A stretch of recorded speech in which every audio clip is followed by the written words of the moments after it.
Yes everyone, welcome back to this channel. तो बेटा आज हम स्टार्ट करेंगे क्लास 8 का chapter 14 chemical effects of electric current. ठीक है, तो इस चैप्टर में मेनली पढ़ेंगे कि इलेक्ट्रिक करंट की क्या केमिकल इफेक्ट्स होते हैं। जैसे जनरली इफेक्ट्स क्या होते हैं इसके कि या तो जो वाटर के अंदर है बबल्स क्रिएट होना स्टार्ट हो जाते हैं, या किसी एक मेटल के ऊपर डिपोजिशन ऑफ आयरन वगैरह एक अनदर मेटल हो जाता है, या फिर क्या होता है जैसे सॉल्ट सॉल्यूशन से सॉल्ट सॉल्यूशन जो होता है चेंज, ऐसे कुछ वेरियस चेंजेस को हम क्या कहते हैं कि वो क्या होते हैं केमिकल इफेक्ट्स होते हैं किसके, इलेक्ट्रिक करंट के। ठीक है, तो इलेक्ट्रिक करंट का जनरली मतलब क्या होता है बच्चे, स्टार्ट करने से पहले जरा नाम समझ लेते हैं। जैसे हम हमेशा करते हैं हेडिंग का मतलब समझ लेते हैं कि इलेक्ट्रिक चार्जेस होता है, फ्लो ऑफ चार्जेस होता है। ठीक है, flow of electric charges in a wire, हम क्या कहते हैं उसको इलेक्ट्रिक करंट। ये सिंपल टर्म्स में अभी 8 के लेवल पे अभी इतना ही, तो इतना ही समझो। ठीक है, उसके बाद क्या है देखो जरा, अब इसमें मेनली हमारे पास क्या है, कंडक्टर और इंसुलेटर। क्या है बच्चे, कंडक्टर और इंसुलेटर। ठीक है, कंडक्टर और इंसुलेटर। तो कंडक्टर का मतलब क्या होता है, वो इलेक्ट्रिकल अप्लायंसेस, इलेक्ट्रिकल तो नहीं बोलेंगे, वो अप्लायंसेस या फिर वो चीज़ें जिसके थ्रू इलेक्ट्रिक करंट पास हो जाता है, जिसके थ्रू इलेक्ट्रिक करंट क्या हो जाता है, पास हो जाता है, उसको क्या कहते हैं, कंडक्टर। और इंसुलेटर क्या होता है, जिस वो ऐसे सब्सटेंसेस जिसके थ्रू इलेक्ट्रिक करंट पास नहीं होता। तो कंडक्टर ऐसा सब्सटेंस जिसके थ्रू इलेक्ट्रिक करंट पास हो जाता है। तो ऐसे के एग्जांपल क्या होगा, जैसे मेटल हो गया, जस्ट लाइक कॉपर आयरन। ठीक है, वो क्या हो गए, कंडक्टर। और जिनके थ्रू इलेक्ट्रिक करंट पास नहीं होता उनको बेटा क्या बोलते हैं, इंसुलेटर। क्या बोलते हैं उनको हम, इंसुलेटर। ठीक है, इंसुलेटर्स में जैसे एग्जांपल में क्या आ गया, रबड़ आ गया। क्या आ गया, रबड़। और वुड, प्लास्टिक, ये सारे आइटम्स क्या हो जाएंगे, इंसुलेटर, कि जिससे इलेक्ट्रिक करंट पास नहीं होता। ठीक है, मूविंग अहेड, नेक्स्ट टॉपिक देखिए हमारे पास क्या है, डू लिक्विड्स कंडक्ट इलेक्ट्रिसिटी। क्या जो लिक्विड है वो इलेक्ट्रिसिटी कंडक्ट करते हैं या नहीं। तो ये liquid conduct electricity, liquid conduct electricity. हाँ, जो लिक्विड होते हैं वो क्या करते हैं, इलेक्ट्रिसिटी को कंडक्ट करते हैं। लेकिन मेन चीज़ में क्या है कि कोई भी लिक्विड तभी इलेक्ट्रिसिटी कंडक्ट करता है जब उसमें कुछ सॉल्ट का अमाउंट पाया जाता है, जब उसमें क्या कुछ सॉल्ट का अमाउंट पाया जाता है। ठीक है, जैसे कि बच्चे यहाँ पे एक एक्टिविटी देखिए हमको दी हुई है। क्या एक्टिविटी देखो ज़रा, कि यहाँ पे क्या बोला है कि जैसे अगर हमारे पास क्या है, एक डिस्टिल्ड वाटर, एक बीकर में अगर डिस्टिल्ड वाटर रखा है, क्या रखा है, डिस्टिल्ड वाटर। तो बच्चे अगर वो डिस्टिल्ड वाटर है ना, वो उस डिस्टिल्ड वाटर के थ्रू इलेक्ट्रिसिटी पास नहीं होगी, क्योंकि डिस्टिल्ड वाटर क्या होता है, प्योर फॉर्म ऑफ वाटर होता है। क्या होता है वो, प्योर फॉर्म ऑफ वाटर। तो प्योर फॉर्म ऑफ वाटर में किसी प्रकार का ना कोई सॉल्ट सॉल्यूशन है, ठीक है, ना कोई मिनरल्स, कुछ नहीं है। ठीक है, जब उसमें ना मिनरल्स है ना कोई सॉल्ट है तो इलेक्ट्रिसिटी पास करवाएगा ही नहीं। That is why it is called bad conductor of electricity. लेकिन अगर हमें पता लगाना है, अब डिस्टिल्ड वाटर से तो हो नहीं रहा, अगर हमें पता लगाना है कि हो उससे क्या इलेक्ट्रिक करंट पास हो रहा है या नहीं हो रहा, तो हम क्या करेंगे, एक बीकर में क्या डालेंगे, सॉल्ट सॉल्यूशन डाल देंगे, थोड़ा सा लेमन डाल देंगे। ठीक है, तो वो चीज़ क्या क्रिएट करेगा, उसके अंदर सॉल्ट का अमाउंट ले आएगा। क्या ले आएगा, सॉल्ट का अमाउंट ले आएगा। जैसे उसमें सॉल्ट का अमाउंट आता है, इसका मतलब अब वो वाटर डिस्टिल्ड वाटर नहीं रह गया, now it has become a salt solution, now it has become a salt solution. और जैसे ही कोई भी वाटर सॉल्ट सोल्यूशन की फॉर्म में आ जाता है, it will start to conduct electricity. ठीक है, जैसे आप अगर क्वेश्चन करोगे कि क्या चीज़ दी थी, जैसे जो नॉर्मल वाटर होता है हमारे घर में, ठीक है, उसमें तो हम नमक मिला के रखते नहीं है, तो फिर उसमें से इलेक्ट्रिसिटी कैसे पास होती है, राइट। जो नॉर्मल वाटर होता है घर का, उसमें भी तो इलेक्ट्रिक करंट पास हो जाता है ना। तो उसमें कैसे पास होता है, उसमें तो हम सॉल्ट मिला के रखते नहीं है, हम तो नॉर्मल पानी पीते हैं। तो बच्चे जो ग्राउंड वाटर होती है, फिर जो नेचुरल एग्जिस्टिंग जहाँ जो मतलब सोर्स ऑफ वाटर हैं, जैसे कि पॉन्ड हो गया, और क्या हो गया, नदी हो गई, पहाड़ हो गए, ग्लेशियर्स हो गए, ये सब जितने भी sources of water, natural sources of जितने वाटर हैं, इन सब में क्या होता है, मिनरल का अमाउंट पाया जाता है। और मिनरल्स में सॉल्ट भी प्रेजेंस होता है। ठीक है, उन मिनरल्स में सॉल्ट भी एक तरह का मिनरल आता है जो उसमें ऑलरेडी एग्जिस्ट करता है, यानी कि जो हमारे घरों में पानी होता है अंडरग्राउंड वाटर होता है, ठीक है, या फिर नदियों से मान लो पानी आ रहा होगा, तो वो पानी क्या है, उसमें तो ऑलरेडी सॉल्ट की प्रेजेंस है। और हमने अभी जस्ट पढ़ा कि जिसमें भी सॉल्ट की प्रेजेंस होगी वो चीज़ गुड कंडक्टर कहलाएगी। तो इसी वजह से उन पानी में भी क्या होता है, इलेक्ट्रिसिटी ईजिली फ्लो हो जाती है, इलेक्ट्रिक करंट पास हो जाता है। समझ आ रहा है, ठीक है। देखो यहाँ पे एक एक्टिविटी दी, ये पढ़ना आपका काम है, क्योंकि हमें फटाफट से चैप्टर कवर अप करना है। ठीक है, अब देखो क्या लिखा है यहाँ पे, देखो इन्होंने, देखो आपको सिंपल समझाते हैं, इस एक्टिविटी में मेनली दिया क्या है, इस एक्टिविटी में क्या करा है, देखो testing conduction of electricity in lemon juice और विनेगर। ठीक, कि क्या करा इन लोगों ने, इलेक्ट्रिसिटी को कंडक्ट करवा के देख रहे किसमें, लेमन जूस और विनेगर के सॉल्यूशन में। और जब इन्होंने कंडक्ट करवाया तो जो इनका बल्ब होगा वो क्या कर जाएगा, the current flows in the circuit and the bulb glows. When liquid does not allow the electric current to pass the circuit of the tester is not complete and the bulb does not glow. अगर देखो, अगर उस liquid ने allow करा electric current उसके through pass हो जाए तब तो बल्ब ग्लो कर जाएगा, लेकिन अगर वो लिक्विड अलाउ नहीं कर रहा है इलेक्ट्रिक करंट पास होने के लिए तो वो बल्ब ग्लो नहीं करेगा। बल्ब का ग्लो होना इस बात पे डिपेंड करता है कि आपका जो वाटर सॉल्यूशन है वो कैसा है, उसमें सॉल्ट का प्रेजेंस है या नहीं है। अगर सॉल्ट हुआ तो इलेक्ट्रिक करंट पास हो जाएगा, सॉल्ट नहीं हुआ तो इलेक्ट्रिक करंट पास नहीं होगा। ठीक है, एक्टिविटी एक बार ज़रा पढ़ लेना। दूसरी चीज़ क्या बोली है कि वो जो सर्किट होता है वो कंप्लीट होना चाहिए, सर्किट कहीं से ब्रेक नहीं होना चाहिए। ठीक है, अब ज़रा देखो आगे देखते क्या दिया है। Well though a material may conduct electricity it may not conduct it as easily as a metal. As a result, the circuit of the tester may be complete and yet the current through it may be too weak to make the bulb glow. ठीक, we can use another effect of an electric current to make another kind of tester. Do you recall that electric current produces a magnetic effect? जैसे हमने ये पढ़ा हुआ है कि electric current क्या करते हैं, मैग्नेटिक इफेक्ट को मतलब क्या प्रोड्यूस करता है। इलेक्ट्रिक करंट के थ्रू क्या प्रोड्यूस होता है, magnetic effect. What happens to a compass needle kept nearby when current flows in a wire. ठीक है, even if the current is small the deflection of the magnetic needle can be seen. आपने वो देखा होगा, compass देखा होगा। ठीक है, ये जो कंपास आता है वो कंपास नहीं जिससे हम कंस्ट्रक्शन का काम करते हैं, ज्योमेट्री वगैरह का, ठीक है, मैथ में, वो नहीं। एक जो कंपास आता है जो कुछ इस तरह से रहता है। ठीक है, यहाँ पे क्या लिखा है, what happens to a compass needle kept nearby when electric current flows in a wire. ठीक है, मान लो उसके आसपास हमने कोई वायर रखी हुई है या उससे कोई वायर कनेक्टेड है, जब उस वायर में इलेक्ट्रिक करंट फ्लो होता है ना तो उस कंपास की जो निडल होती है, जो उसमें सुई सी लगी होती है ना, ये डिफ्लेक्ट कर जाती है। डिफ्लेक्ट मतलब हल्का से इसमें मूवमेंट आता है, हल्का से इसमें मूवमेंट आता है। तो मूवमेंट किस वजह से आया है, क्योंकि उसके आसपास इलेक्ट्रिक करंट फ्लो हो रहा है, उसके आसपास इलेक्ट्रिक करंट फ्लो हो रहा है। और इलेक्ट्रिक करंट फ्लो होने का मतलब बच्चे उसने क्या करा, एक मैग्नेटिक इफेक्ट दिखाया। उसने क्या दिखाया, एक मैग्नेटिक इफेक्ट दिखाया। ठीक है, ये एक्टिविटी पढ़ लेना, ना समझ आए तो पूछ लेना ज़रा। ठीक है, वैसे कुछ खास नहीं इलेक्ट्रिसिटी इसमें। देखो, actually under certain conditions most material can conduct, that is why it is preferred to classify materials at good conductor and poor conductor instead of classifying as conductor and insulator. कह रहा है कि जैसे हमने बोला कि कुछ सब्सटेंस बच्चे ऐसे होते हैं ना जो किसी चीज़ के मतलब किसी चीज़ के होने के बाद उनमें फिर क्या होता है, इलेक्ट्रिक करंट फ्लो हो जाता है, इलेक्ट्रिक करंट फ्लो हो जाता है। जस्ट लाइक अभी जो हम पीछे एग्जांपल अभी जस्ट हमने क्या पढ़ा है, कंपास की जो निडल थी।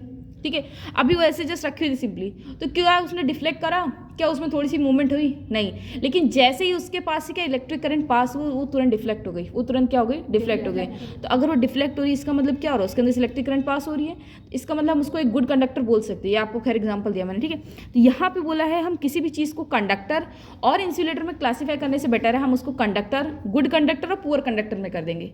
ठीक है, क्योंकि कुछ चीज़ें पहले तो उनके अंदर क्या इलेक्ट्रिसिटी पास नहीं होती, लेकिन बाद में हो जाती है, तो उनकी इंसुलेटर बोलने से अच्छा उन्हें क्या बोलो, बैड कंडक्टर है। वो क्या है, बैड कंडक्टर। ठीक, देखो क्या लिखा है यहाँ पे कि when salt is dissolved in distilled water we obtain salt solution. क्या कहला है कि क्या बोला इसने कि जब हम क्या सॉल्ट को डिजोल्व कर देते हैं किसके अंदर, वाटर के अंदर, तो वो क्या बन जाता है, एक सॉल्ट सॉल्यूशन। क्या मिल जाता है हमको, एक salt solution. This is a conductor of electricity, this is a conductor of electricity. ठीक है, देखो यहाँ पे वही चीज़ लिखी है, the water we get from sources such as tap, hand pumps, wells and ponds is not pure. कि जो भी हम नेचुरल सोर्सेज जो भी हमें पानी मिलता है it is not completely pure. ठीक है, उसमें कहीं ना कहीं मिनरल्स, सॉल्ट पाया जाता है, और जिसमें सॉल्ट पाया जाता है वो चीज़ गुड कंडक्टर इलेक्ट्रिसिटी होगी, उसमें इलेक्ट्रिक करंट पास होगा। समझ आ रहा है। ठीक है, देखो आगे फिर क्या है हमारे पास बेटा। ठीक है, क्या लिखा है यहाँ पे कि we found that common salt when dissolved in distilled water makes it a good conductor. ठीक है, कि जब डिस्टिल्ड वाटर में हम कॉमन सॉल्ट को ऐड कर देते, मिला देते, तो वो क्या बन जाता है, एक गुड कंडक्टर ऑफ इलेक्ट्रिसिटी बन जाता है। ठीक है, नेक्स्ट टॉपिक, नेक्स्ट देखिए हमारे पास क्या है, नेक्स्ट है हमारे पास chemical effects of electric current. क्या है, chemical effects of electric current. कि अब जो मतलब चैप्टर जो मेन था कि जो इलेक्ट्रिक करंट जहाँ से भी जिससे भी पास हो रहा है उसका केमिकली उस चीज़ पे क्या इफेक्ट पड़ रहा है, केमिकली उस चीज़ का उस पर क्या इफेक्ट पड़ रहा है। ठीक है, देखिए क्या लिखा है यहाँ पे, we have learned some effects of electric current. Can you list these effects? What effect does the electric current produce when it flows through a conducting solution? कह रहा है अभी हम पीछे पढ़ के कि क्या क्या इफेक्ट आता है इलेक्ट्रिक करंट के वजह से। तो इसने भी हमसे क्या बोला है कि when it flows through a conducting solution, कह रहा है कि जब करंट किसी भी एक कंडक्टिंग सॉल्यूशन के थ्रू जब फ्लो हो रहा है तो उस केस में क्या इफेक्ट आता है, उस केस में क्या इफेक्ट आता है। तो इसके लिए देखो इन्होंने एक एक्टिविटी करी है। क्या है activity, take out carbon rods carefully from 2 discarded cells. ठीक है, सेल्स उन्होंने क्या ले लिया, कार्बन रॉड्स को ले लिया, 2 कार्बन रॉड्स को उन्होंने ले लिया। Clean their metal caps with sandpaper, wrap copper wire around the metal caps of the carbon rod and join them to a battery, we call these 2 rods electrodes. अभी देखो, अभी इनका simple नाम क्या था, रॉड्स, अब इनका नाम क्या आ गया, इलेक्ट्रोड्स। क्या आ गया है, इलेक्ट्रोड। इलेक्ट्रो मतलब इलेक्ट्रिक मतलब इलेक्ट्रिक मतलब सिर्फ बिजली का हो गया है, ठीक है।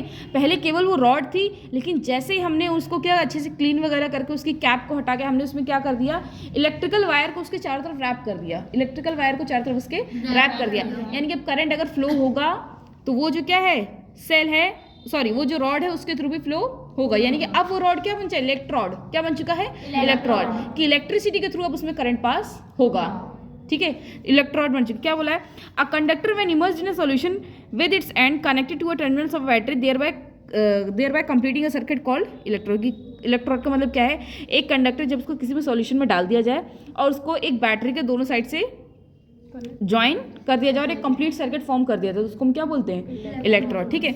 उसके बाद इन्होंने देखिए क्या करा हुआ है, देखो यहाँ पे लिखा ना, यहाँ पे देखो क्या लिखा है, पासिंग करंट थ्रू वाटर। अब यहाँ पे इसके अंदर वाटर है, ठीक है, उसके थ्रू हम क्या करें, करंट को पास करवा रहे हैं। ये हमारी कार्बन रॉड है, ये भी कार्बन रॉड, ये वाटर और ये क्या थी, उनकी मेटल कैप, ठीक है। क्या लिखा देखो यहाँ पे, carbon rods you may have taken 2 iron nails about 6 centimeter long. Pour a cup full of water in a glass plastic bowl. Add a teaspoon क्या है ये, teaspoonful of salt और a few drops of lemon juice to water to make it more conductive, ठीक है। अब उन्होंने क्या बोला कि हमने उस वाटर को ज़्यादा कंडक्टिव बनाने के लिए, हमने उसमें क्या कर दिया, क्या करा हमने उसमें सॉल्ट को ऐड करा। या तो आप सॉल्ट को ऐड कर दो, क्योंकि देखो सॉल्ट नमक है ना, या फिर इसमें क्या ऐड कर दो आप, लेमन जूस, यानी कि दोनों ही कहीं ना कहीं खट्टापन, वो खटास उसमें इंक्रीज कर देगा, ठीक है। तो बोला चाहे आप कुछ बूंद किसकी डाल दो, लेमन की, और कुछ या तो क्या कर दो आप इसमें सॉल्ट डाल दो, ठीक है। Now immerse the electrode in the solution, make sure that the metal caps of the carbon rods are outside of the water, wait for 3 to 4 minutes, observe the electrodes carefully, do notice any gas bubbles near the electrodes, ठीक है। अब इन्होंने क्या बोला, अब जो solution था हमने उसको पूरी तरीके से सॉल्ट सॉल्यूशन बना दिया, हमने उसमें अपनी तरफ से 2 tablespoon और सॉल्ट उसमें ऐड कर दिया, ठीक है। सॉल्ट ऐड करने के बाद अब वो कंप्लीटली एक सॉल्ट सॉल्यूशन बन गया। अब उसमें क्या बोला है, आप दोनों रॉड को उसमें इमर्स कर दो, ठीक है।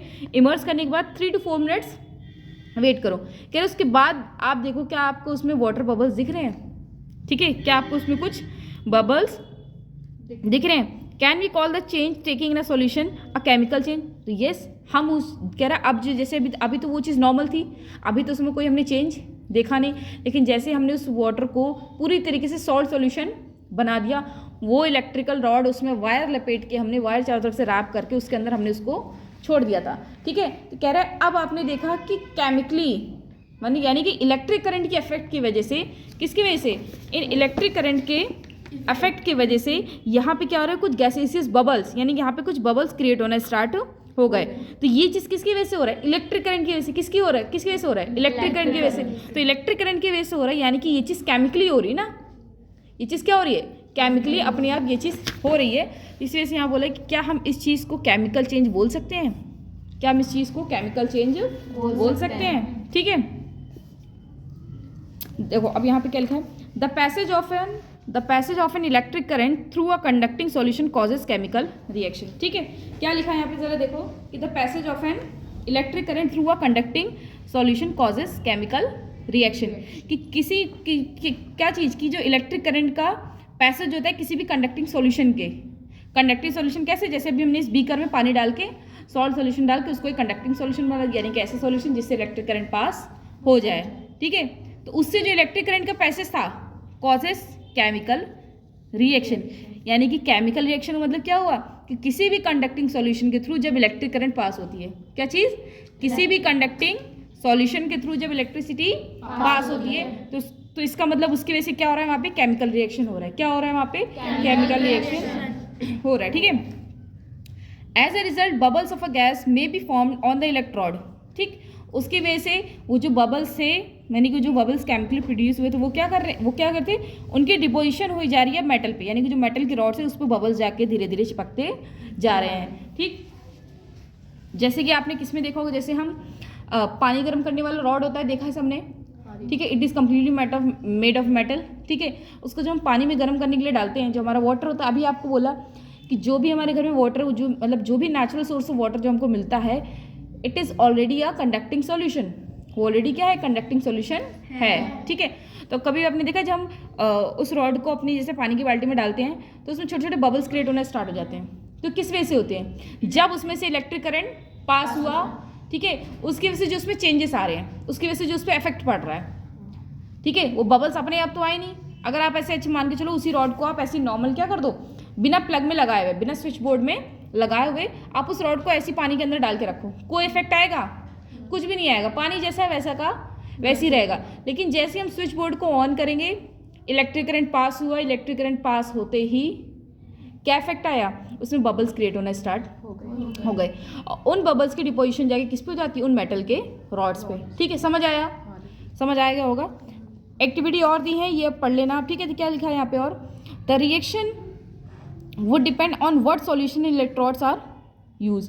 बोला है कि क्या रिएक्शन होगा, ये इस बात पे डिपेंड करता है कि सॉल्यूशन क्या है और इलेक्ट्रोड हमने कौन सा यूज किया है, ठीक है। मतलब अगर देखो सॉरी, अलग अलग सॉल्यूशन है, मतलब कोई डिफरेंट सॉल्यूशन है किसी और चीज़ का, जैसे मान लो लेमन का सॉल्यूशन है, विनेगर का सॉल्यूशन है, और उसमें हमने अलग तरीके की इलेक्ट्रोड यूज़ करी, तो उसका इफेक्ट भी अलग हुआ। यानी अलग अलग चीज़ों का अलग अलग इफेक्ट, ठीक है। अब देखो आगे ज़रा कंटिन्यू करते हैं। अब ये है मोस्ट इंपॉर्टेंट टॉपिक पूरे इस चैप्टर का, क्या है, इलेक्ट्रोप्लेटिंग। क्या है, इलेक्ट्रोप्लेटिंग, ठीक है। इलेक्ट्रोप्लेटिंग का सिंपल से मतलब क्या है कि जब किसी भी एक मेटल पे, किसी भी एक किसी एक दूसरे डिजायर्ड मेटल की जो एक लेयरिंग हो जाती है, उसका डिपोजिशन हो जाता है बाय इलेक्ट्रिक करंट, यानी इलेक्ट्रिसिटी के थ्रू किसी एक मेटल पे किसी एक दूसरे मेटल की जो कवरिंग हो जाती है, जो लेयरिंग हो जाती है, जो डिपोजिशन हो जाता है, उसको हम क्या कहते हैं, इलेक्ट्रोप्लेटिंग। यानी कि इलेक्ट्रिकली हम किसी चीज़ की प्लेटिंग कर रहे हैं, अब देखो ज़रा यहाँ पे किसकी इलेक्ट्रोप्लेटिंग आपको हिंदी में बता दिया ना मैंने। अब देखो इलेक्ट्रोप्लेटिंग यहाँ पे डेफिनेशन क्या लिखी है, the process of depositing a layer of any desired metal on another material by means of electricity, कि through the means of electricity जब हम एक लेयर की डिपोजिशन करते हैं, किसी भी एक मेटल की लेयर की डिपोजिशन करते हैं किसी एक दूसरे मटेरियल पे, तो किसके थ्रू, इलेक्ट्रिसिटी के थ्रू, तो उसको क्या कहते हैं, इलेक्ट्रोप्लेटिंग। क्या कहते हैं, ठीक है।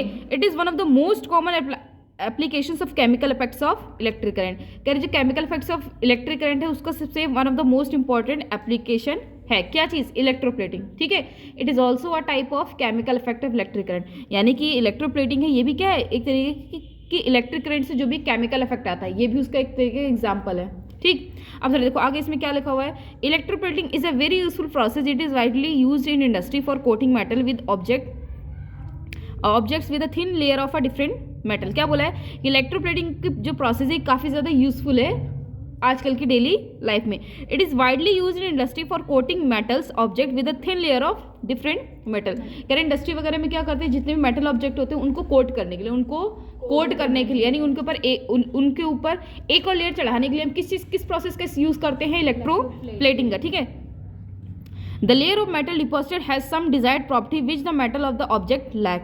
कह रहा है कि the layer of metal deposited has some desired property which the metal of the object lack. जैसे मान लो कोई भी ऑब्जेक्ट है जो उसका एक्चुअल मेटल है, ठीक है, हम उस पर जब क्या कर रहे हैं, एक दूसरे मटेरियल की उस पर क्या कर रहे हैं, डिपोजिशन कर दे रहे हैं, एक दूसरा मटेरियल एक दूसरी उस पर हम सब्सटेंस की लेयरिंग कर दे रहे हैं थ्रू इलेक्ट्रोप्लेटिंग। तो कह रहे हैं उसके कुछ अलग ही फीचर्स होते हैं जिसकी वजह से वो जो पर्टिकुलर ऑब्जेक्ट होता है वो और ज़्यादा इन्हांस हो जाता है, ठीक है। For example chromium plating is done on many object such as car parts, bath taps, kitchen gas burner, bicycle handle bars, wheel rims and many other. जैसे कि यहाँ पे क्या एग्जांपल दिया हुआ है, जैसे कि क्या बोला है, जैसे जो हमारे किचन गैस का जो बर्नर होता है, क्या होता है, बर्नर होता है, ठीक है। जो बर्नर होता है वो जनरली क्या होता है, देखो जैसे उसको हम एक बार में क्लीन करते हैं वो क्या हो जाता है, पूरी तरीके से साफ हो जाता है, ठीक है। अब देखो जैसे यहाँ पे क्या बोला हुआ है कि जैसे हमारे क्या होता है, जैसे किचन गैस का जो बर्नर वगैरह होते हैं, ठीक है, उन बर्नर वगैरह पे वो एक्चुअल में मेटल रहता है, लेकिन उसके ऊपर हम देखते हैं ना ऐसे पीतल का लगता है वो, यानी कि एक्चुअल में तो पीतल तो है नहीं, वो उसके ऊपर क्या होता है, कवरिंग, एक लेयरिंग कर दी जाती है, ठीक है, जिसकी वजह से जो उसकी क्वालिटी, जो उसके फीचर्स और ज़्यादा इन्हेंस हो जाते हैं, ठीक है, समझ आ रही है। और जैसे क्या बोले, जैसे कार के कुछ पार्ट्स होते हैं, ठीक है। जो कार होते हैं उसके कुछ ऐसे बॉडी पार्ट्स होते हैं जिसको हम क्या करते हैं, जिसके ऊपर क्या करते हैं, इलेक्ट्रोप्लेटिंग करवाई जाती है ताकि उसकी जो शाइननेस है वो ज़्यादा लंबे टाइम तक मेंटेन रहे। ठीक है, आगे देखिए क्या लिखा हुआ है, chromium has a shiny appearance, it does not corrode. क्या बोला, क्रोमियम की एक ऐसी क्या खासियत है कि उसकी क्या होती है, शाइनी अपीयरेंस होती है, यानी कि हमेशा वो चमकता रहता है।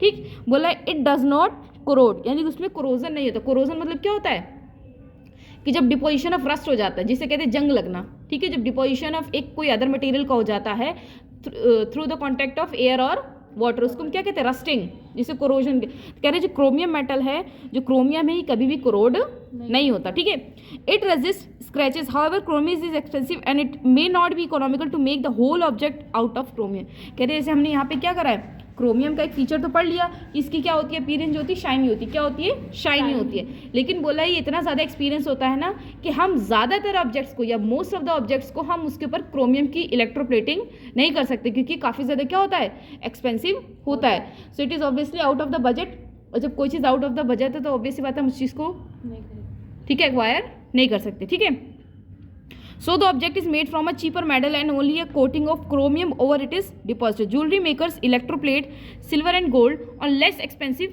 metal. कह रहे हैं जैसे क्या हो गया, अब ये चीज़ हमको पता है काफ़ी ज़्यादा एक्सपेंसिव हो रही है, क्या, किस चीज़ की प्लेटिंग, क्रोमियम की। ये चीज़ याद रखना एग्जाम में आएगी कि किस चीज़ की प्लेटिंग ज़्यादा एक्सपेंसिव होती है, क्रोमियम की। कह रहे हैं इसलिए जो ज्वेलर्स होते हैं वो ज्वेलरी शॉप में क्या करते हैं, जैसे कि जो क्या हो गया, सिल्वर हो गया, गोल्ड हो गया, ये सब क्या होते हैं, मतलब jewellery makers electroplate silver and gold on less expensive metal. ठीक है, कि वो लोग क्या करते हैं, सिल्वर और गोल्ड वगैरह की जो प्लेटिंग करवाते हैं वो एक जो लेस एक्सपेंसिव मेटल होता है उनके ऊपर करवाते हैं। ठीक, क्या लिखा है, these ornaments have the appearance of silver और gold but are much less expensive. कह रहे जो हम ऐसे जनरली ज्वेलर्स के पास देखते हैं सामान, जैसे कि क्या हो गया, जो आर्टिफिशियल अभी हम सामान देखते हैं, आर्टिफिशियल ज्वेलरी आती है ना, वो देखने में तो ऐसी लगेगी चांदी है, सोना है, क्या वो एक्चुअल में होता है, नहीं। लेकिन वो जो एक्चुअल में जो आर्टिफिशियल होता है वो एक तरीके का मेटल तो होता है, लेकिन उसके बस हम एक लेयरिंग चढ़ाते थे, किसकी, गोल्ड की और सिल्वर की, ताकि उसकी अपीयरेंस लगे कि हाँ वो गोल्ड और सिल्वर तो है, बट वो एक्चुअल में गोल्ड और सिल्वर नहीं होता, वो एक आर्टिफिशियल कैटेगरी में इंक्लूड हो जाता है। समझ आया। नेक्स्ट देखिए क्या लिखा हुआ है यहाँ पे कि tin cans used for storing food are made by electroplating